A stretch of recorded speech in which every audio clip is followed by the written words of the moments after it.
Guys, saat ini saya berada di ruang printingnya dari Ad Hoc Apparel. Masih bersama Pak Denny. Pak Denny. Oke. Ini mesinnya ya? Ya, Atexco ya? Benar. Oke, dia speednya berapa kecepat gitu? Kalau untuk baju satu itu kisaran 9-10 detik. 9-10 detik? Nah ya. Dalam sehari berarti produksi rata-rata? Kalau untuk pakai Atexco aja, kalau dalam sehari itu kisaran mungkin bisa sampai 500-700 baju lah. 500-700 baju ya, cepat banget ya, luar biasa ya. Nah yang di atas ini, nah jadi kita dulu pernah produksi tas, ya ini mungkin yang model terlama kita lah, yang mungkin tinggal ini aja. Ya yang aslinya ada di store, yang model terbarunya. Nah, tinggal restock lah intinya. Ini install tahun berapa Pak? Kalau Atexco ini kita mulai dari November kemarin. November udah kemarin? 1 tahun. Oh, satu tahun. November tahun 2019. 2019 ya? Udah pernah ganti printhead Pak? Tidak pernah. Belum pernah? Kyocera ini, kalau Kyocera hebat lah. Ya kan? Belum pernah ganti printhead. Walaupun produksi... dihajar habis. Hajar habis? Hajar habis. juga ya mesinnya? Iya, batu ini mesinnya kan. Nah, cuman untuk kuantitinya dia belum ada lawan lah kalau saya tahu di Indonesia. Jadi kelebihan utama kecepatan ya? Kecepatan. Nah, sama hasil juga. Hasil dia bisa hampir imbang lah sama Mimaki. Kalau untuk warna hitam, bisa dibilang kalau Mimaki itu kan paling jago. Dia melawan udah. Dia udah ini ya, berimbang ya? Ya dari segi kualitas warnanya. Iya. Oke, kelebihan lainnya Pak, yang bikin Bapak... Kelebihan lainnya, kos produksinya lebih rendah. Kos produksi itu yang paling penting. Sebelum pilih Atexco, pernah ada mungkin pilihan-pilihan belum ada. Jadi saya sebelum Atexco itu saya kencang di Mimaki. Nah, kencang di Mimaki, dikala Mimaki itu emang kos produksi harus kita siapkan. Biayanya mungkin lebih besar ya kan. Nah, Printmed menawarkan Atexco itu mungkin kita 3 orang pertama. Nah, kita ya salah satunya mungkin bahan uji coba lah ini di kita. Karena mesin Atexco masuk Indonesia pun paling kisaran baru setahun juga lah intinya ya kan. Nah pas dia mesin ini masuk dicoba di kita, ya tidak masalah, udah aman lah. Dari hasil warna mas, yang paling utama itu kalau untuk sublimasi itu hasil warna. Ya kan, nah dia oke lah untuk kelasnya lawan Mimaki siap, aman. Tapi untuk mesin-mesin Mimaki sendiri tetap ya? Jadi, tetap kita pakai, tapi udah jarang bekerjanya. Jadi sementara dia istirahat dulu ya? Ya istirahat ya mungkin nggak setiap seminggu ya pasti ada bekerja juga, cuman dia udah nggak secapek dulu lah. Jadi kayak Bapak kayak manajer pelatih klub juga ya? Iya. Ya, istirahatkan dulu. Iya, istirahatkan dulu ya kan. Nah, tapi ganti ini dihajar ini ya kan. Nah, luar biasa. Nah, ini ada banyak figur-figur Gundam, ini ada hubungannya dengan mesin juga, Pak? Itu hobi, Pak, ya kan. Hobi, nah, ya? hobi. Oke. Ya, kita punya hobi itu ya kan ya. Iya, luar biasa. Ini dari tahun berapa, Pak? Gundam ini? Gundam, Pak. Ya, mungkin belum 2 tahun loh, Pak. Ya kan masih setahun ya? lebih lah ya kan. Cuman hobi ya susah ya kan. Ini juga banyak yang nggak kepajang, Pak, masih. Iya, saya baru kali ini saya udah 12 tahun jadi dunia media nih, Pak. Dunia industri printing saya udah kemana-mana. Udah wawancarain owner yang dari kelas pabrik sampai yang pemula. Baru kali ini nih ada pajangan-pajangan. Itu obat stres, Pak. Iya. Obat stres itu aja. Iya, ini ada MG ya. Iya, MG ya kan. Ini HG nih. HG ya kan. Nah, tahu aja Pak ya kan. Iya, MG karena saya Pak, juga HG, penggemar, kan? Pak. Iya. Ini intermezzo lah, Pak. Intermezzo, Ya, benar, kita benar, oke. Printing aja. Nah, boleh lihat hasilnya aja Mas tuh. Larinya boleh coba dicek. Ada nggak yang bisa melawan dia lari secepat ini? Itu aja. Iya, dia speed tinggi nggak nurunin kualitas Kualitas ya? nggak turun kualitasnya. Iya. Cuman nggak salah ada kalau yang memang untuk aparel yang make kuantitasnya udah mungkin udah lumayan banyak, nggak salah dia coba Atexco ini. Ya karena saya tahu dia print headnya memang mumpuni. Nah itulah saya pilih Atexco itu karena print headnya. Iya. Dia berani pakai Kyocera. Kyocera. Nah, itu udah kasta tertinggi lah kalau untuk kelas print head. Iya, untuk print head saat ini paling jagonya lah. Cepat, benar-benar mulus. Mulus Pak, itu mulus. Dan warna dia tajam untuk warna. Untuk hitam juga melawan untuk memakinya. Ada rencana dijual, Pak? Enggak. Oh, enggak. Nambah. Oh, nambah. Nggak mau dijual, nambah. Nambah ya? Ya, Kira-kira nambah. berapa? Kalau misalnya nambah, kira-kira berapa, Pak? Ya, mungkin Februari kita tambah satu lagi di Bali. Satu lagi di Bali? Ya. Oh iya, jadi ingat tuh, Bapak udah ada berapa cabang, Pak? Ada 2 baru, Bali Ada Bekasi. 2. Ya. Jadi Jakarta, Bekasi, terus yang di Bali. Sama di Bali ya. Mungkin dia tambah di Bali karena kita udah coba setahun di Bekasi aman. Ya, kenapa enggak kita tambah di Bali?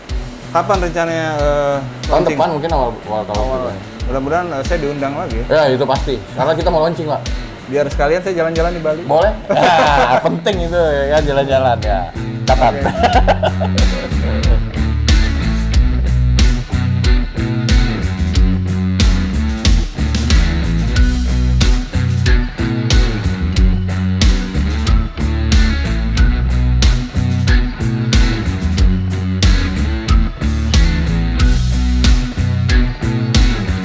Oke guys, kali ini saya bersama Bapak Ronald.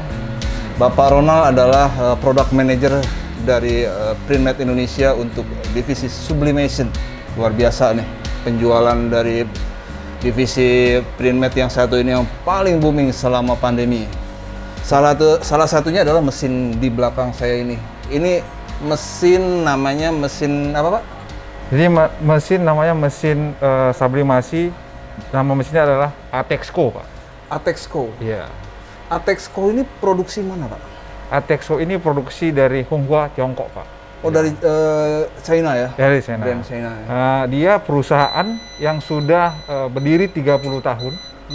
Dia juga perusahaan yang mengembangkan tinta untuk sublimasi dan tinta-tinta tekstil seperti reaktif, tinta asid, gitu. Jadi perusahaan ini memang sudah kawakan di bidang tekstil. Dan kebetulan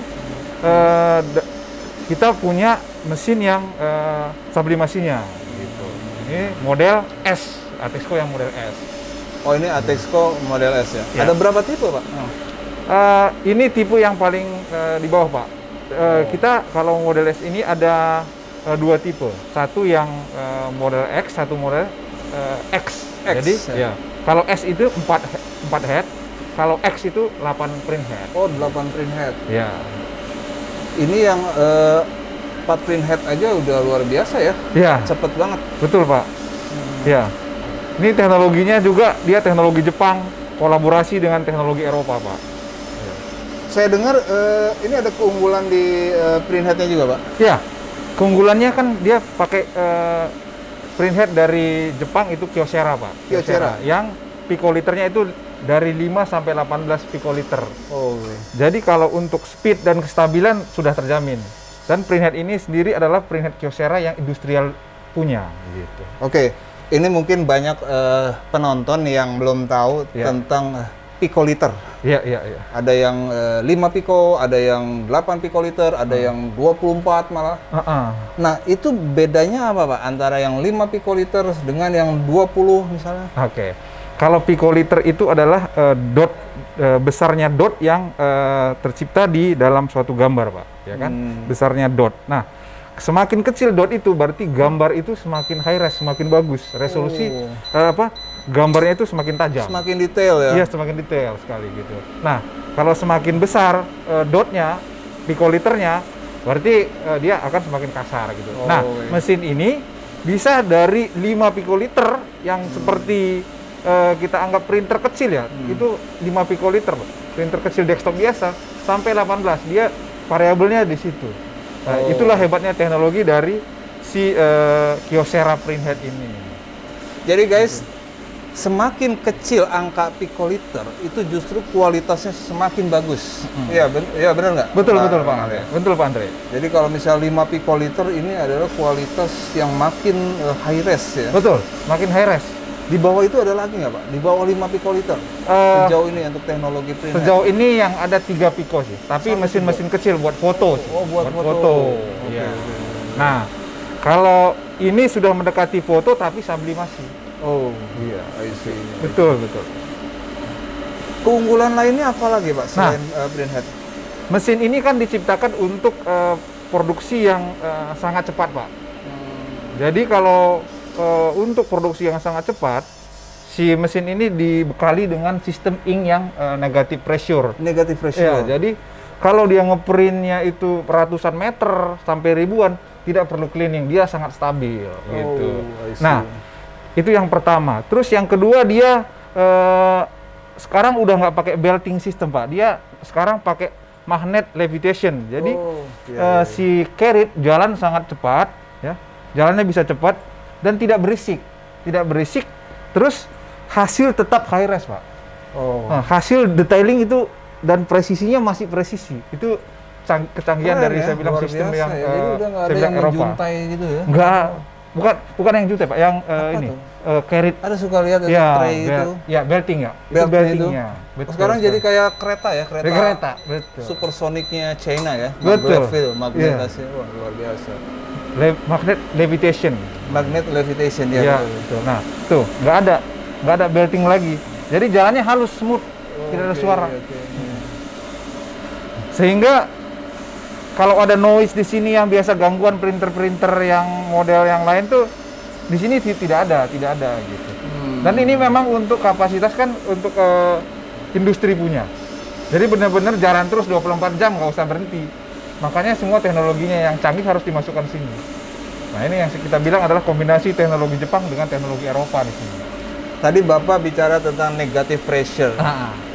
Lalu lawannya berarti positif dong. Oke. Bisa jelasin nggak negative pressure mungkin buat penonton yang masih pemula tentang negative pressure ini apa ya, Pak? Boleh jelasin? Kalau negative pressure ini menganut sistemnya itu apa namanya? Untuk si tinta ini dia sistemnya itu mengambang dengan teknologi sedotan angin gitu loh. Nah, makanya dia disebut negative pressure. Kalau positive pressure itu dia mengandalkan gravitasi bumi. Nah, jadi bagaimana si tinta ini akan jatuh ke dalam sini? Itu mengandalkan gravitasi yang umpamanya sabinteng di belakang lebih tinggi, ya kan? Jadi si tinta itu kalau benda cair di atas, sementara peringat di sini dia akan jatuh. Nah, ya kan? Nah itu artinya gravitasi, itu namanya positive pressure. Tapi kalau negative pressure itu sejajar dia, atau bisa lebih tinggi printhead. Bagaimana si tinta bisa naik ke atas gitu loh? Nah itulah sistem negative pressure yang sudah ditanamkan di sini, sehingga si mesin ini bisa dibuat lebih stabil. Kenapa dibuat negative pressure gitu? Kenapa nggak positif aja? Jadi negative pressure kalau di bumi ya, bumi kita yang bulat ini, Pak. Bumi kita bulat ini kan semuanya gravitasi dan tidak semua daya tarik bumi itu sama. Contohnya di pegunungan dengan di daerah yang dekat laut itu beda daya tariknya kan. Nah, kalau mesin ini di mana aja ditaruhnya, mau daerah pegunungan, dataran tinggi, dataran rendah, nggak masalah. Nggak Nah, ya? betul sekali, Pak. Nah itu.